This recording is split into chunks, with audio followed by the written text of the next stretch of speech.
Bella's head started spinning after hearing Leo's words. So was his thinking wrong?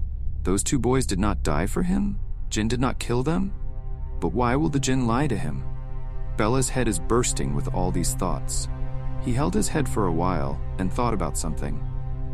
Then he stood up and faced Idris and said, "If what you say is true, if the Jinn didn't kill them, then what is happening to me is Leo, is the Jinn who is constantly scaring me and killing me a lie? Why don't you believe me? There is a Jinn who has made my life miserable." Leo was very annoyed by Bella's words. He held his head and said in an angry voice, It was wrong to argue with you about this nonsense, my Bella. Well, there is a Jinn who is scaring you now? Let me sleep from the front. Where did I think that today is the night of our home? How many dreams have surrounded this night? But you, Tink, if you spoil my mood, you stay with your Jinn and let me sleep. Saying this, Idris turned to one side of the bed and slept. Bella let out a sigh. He is crying a lot right now. Why does Leo not want to believe his words? Why don't you want to understand that there really is a Jinn? That scares him and ends up inside. Bella stood there silently for a while and shed tears. Then I took out a salwar kameez from the luggage and went to the washroom to change. After a while he changed and came back and lay down on one side of the bed. But sleep did not appear in his eyes. He started thinking about the events that happened in the last 2 years. As soon as he thought about it, he fell into a state of sleep. Towards the end of the night, Bella was suddenly woken up by the sound of something rustling. He opened his eyes and tried to understand where the sound was coming from. A little later he noticed that the sound was coming from his side. He looked quickly and saw that Idris's arms and legs were all bent. The eyes are turned away, flowing fresh blood freely from the mouth and nose. Seeing such a situation, Bella shivered with fear, jumped up and hugged Leo to his chest and started screaming. Began to ask for help. But as there was no one else in the house except the two of them, no one came forward to help. His throat was dry as he screamed, but no one was seen. Then his eyes went inside the door of the washroom. There stands Leo, with an awkward smile on his face. The eyes are shining like fire. What a terrible thing he didn't see. Bella got scared. He quickly looked back between his laps. He saw Leo lying unconscious in his lap. Bella thought, if it is Leo, then who is it? He looked back in that direction again. He saw that there was no one at the door of the washroom. Bella looked back to him when she heard a humming sound from her hand or direction. He saw Idris sitting near him. He looks incredibly cruel. Bella could no longer understand that it was the Jinn in the form of Leo. Bella screamed in fear and started to move away from there. But before that, Leo's copy Jinn grabbed her hair and put her on the bed. He then kicked Leo's unconscious body off the bed and pounced on Bella. He got up and fell down to strip her. Bella closed her eyes in fear and began to scream and cry as she saw everything disappearing in front of her eyes. But no sound comes out of his mouth. It is as if 80 stones are piled on the chest. Death would be better at this moment. Now Bella felt something damp and sticky on her stomach. He quickly opened his eyes and saw a huge black snake crouching next to him, and the saliva pouring from his mouth is falling on Bella's exposed stomach, which are sticky and damp. Bella's body got confused as soon as she noticed the matter. At the same time, I am alone in fear and panic. When he tried to escape from there, the snake twisted him. He took out his huge tongue and started licking Bella's cheeks and stomach. Bella is suffocating. He now began to scream death. Suddenly, Bella regained consciousness due to someone's shock. Leo is sitting next to him and is calling him again and again to push him, asking what happened to Bella Theme alone. His throat is dry with fear. That means he was dreaming of these things for so long? She jumped up and hugged Idris and began to howl and cry. He is in no condition to speak at the moment. Idris does not understand what happened to him. But seeing the girl crying like this, he did not ask any more questions. He put his hand on his head and hugged it gently to his chest. That's when the Fajr call came from all around. Quite some time passes like this. Leo realizes that Bella has calmed down a lot now. The call to prayer is also over. Bella lifted her head from her chest and put her hands on both her cheeks and said in a calm voice, "Come with me to the washroom. Get fresh and perform ablution and pray. The call to prayer is over. There won't be much time for prayer. Bella calms herself as much as possible after listening to Leo. Nodding his head, he left the bed and stood down. Then, holding Leo's hand, he walked towards the door of the washroom. He left his hands and entered the washroom and came out fresh after ablution. Leo also went and performed ablution. Both prayed together. After the prayer, Leo came and sat on the bed with Bella. Taking her right hand in both of his hands and patting it gently, he asked in a calm voice, "Why were you screaming and crying in your sleep? Did you see this in your dream?" Leo's question reminded Bella of her dream again. His body trembled with fear. She looks back at him helplessly. Then he lowered his eyes and said in a low voice, "It's no use telling you. You don't believe a word I say." Hearing his words, Leo sighed. Then he looked at her and said in a calm voice, "Bella, it's not that I don't believe you. I believe you. But I don't find any value in what you say. That's why I said I don't believe you. But yes, if you can give me some proof that what you say is true, I'll accept that. But I don't want you to waste time like yesterday. We didn't want to waste this time." Leo does not give Bella a chance to say anything more by saying these words. He hugs her to his chest. But Bella doesn't know why his touches feel unbearable. He pushes Leo away with a kind of push of his own, and he moves away too. Then he looked down and said in a serious voice, "Please, Leo, I need some time." Saying that, Bella got up and left the room. Leo was upset by his behavior, but he just sat there with a sigh. 9:05 a.m. Bella woke up from the strong sun coming through the window. She fell asleep on the sofa in the drawing room after walking away from Idris in the morning. "It has been a long time since I woke up and looked around." Now he feels very ashamed. Sleeping like this on the first day of marriage should not have been done at all. Although there is no one at home to listen to him, still feel bad for myself. Remembering the morning, he felt very uncomfortable. She couldn't figure out how she could get away from Leo like that. Leo may be angry with him, and it is normal to be angry. He hurried to the room, but there is no one in the room.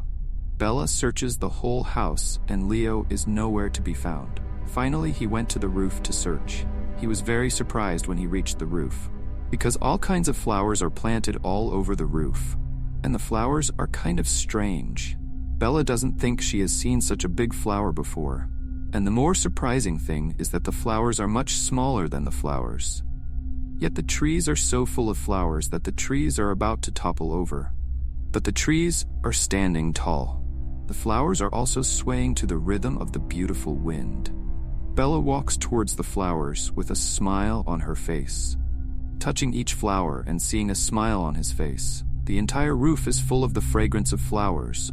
Bella suddenly felt the touch of a hot hand on her stomach. He has no idea whose hand it is. He smiled and closed his eyes in obsession. Leo whispers with his mouth close to her ear, "Who is loving my flowers while leaving me? It's not right, wife." Leo's words made Tanisha very shy. She turned to him with a blushing face. He bowed his head and said in a calm voice, "Where have you been all this time? You know I've been looking for you ever since." Leo smiles at his words. He held her face high with both hands and kissed her forehead and said, "I was in the kitchen all this time, ma'am. Even if you searched the whole house, you might not have searched the kitchen. You are the new wife of this house. You would have told me how you look if you hadn't eaten in the morning. So I was making breakfast for you myself." Bella's eyes widened at his words. "She wants to go inside the soil in shame," he said in a surprised voice. "What are you saying, Leo? You were cooking for me in the kitchen all this time? But why didn't you call me? I would have cooked." "No, that won't happen. Today is your first day in this house, so today I will cook and feed you. From now on you have to do this work. Now let's eat together without talking. I am very hungry. Have you seen how long it has been? Once?" Saying this, Leo suddenly picked him up. Bella closed her eyes in fear as she was suddenly taken in her arms. After a while, he opened his eyes and said in a shy voice, "What are you doing, Leo? I'll go later. If you lift 50 people like you in your arms, you won't lose your hand. So don't worry, your husband has enough strength in his body." Bella lowered her eyes at his words. He held his neck with both hands and lay on his chest. Leo took her in his lap and sat her on the chair next to the dining table. Bella's eyes fell on the table as if she reached the peak of surprise. A variety of food is arranged on the whole table, from which an incredibly beautiful fragrance is spreading around. Bella had never seen so many foods together. He looked with wide-eyed surprise and excitedly said, "Where did you get all this food, Leo? Did you cook it all? How did you cook so much food in such a short time? If you put so many questions together, which one should I answer? So I won't answer any questions. Now start eating quietly. Don't waste time." Saying this, Leo sat next to Bella. Then a plate of food was placed in front of Bella, and a man held the food and said, "Take it." Bella didn't say anything and laughed like an obedient girl. He chewed the food in his mouth and looked at her with wide eyes. After swallowing the food, he excitedly said, "MashaAllah, I have never eaten such delicious food before. Did you cook this, Leo? It looks like whole rice, but it doesn't taste like rice. It is very sweet to eat. It tastes amazing. If you praise so much just by eating one, what will happen to the rest? First, eat a little bit of all the food and then you will praise it." Saying this, Idris started to burn food in Bella's mouth one after another, and Bella is getting surprised as she eats. He seems to be fascinated by the taste of food. He had never eaten such delicious food before. After eating, Bella looked at Leo with surprised eyes after drinking water.